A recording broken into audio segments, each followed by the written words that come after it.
Good evening, everyone. This is day 78 of growing vegetables in Canada indoors. As my daughter and I transitioned from the outdoor growing season to now getting all of our items started here indoors organically. For day 78 nighttime, let's take a quick gander. So over here in our garden tent, where my daughter has a bunch of items on the go, we have our red Valencia peanuts. Right along into our potatoes. Now these potatoes were pre-sprouting in the bag in the cabinet. My daughter and I got them cut in half and put in some soil.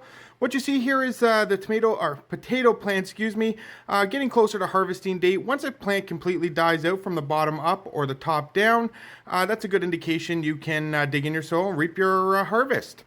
In the back we have some tomato plants to our transplanted Carolina Reaper that is doing really well.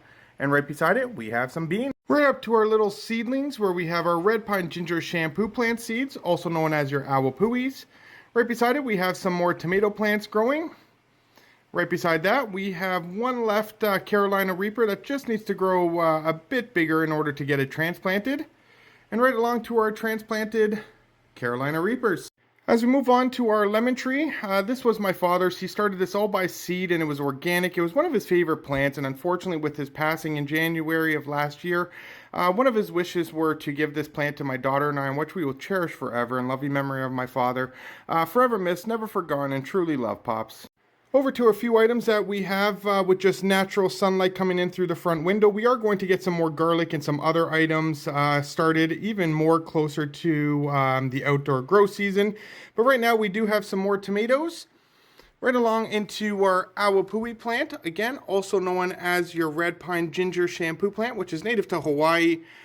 These are fantastic. They need a maximum exposure of 6 hours, and they prefer a lot more shade, which is why they do so great indoors. We're excited. This is the first time my daughter and I are growing these, so we're excited to see what it brings.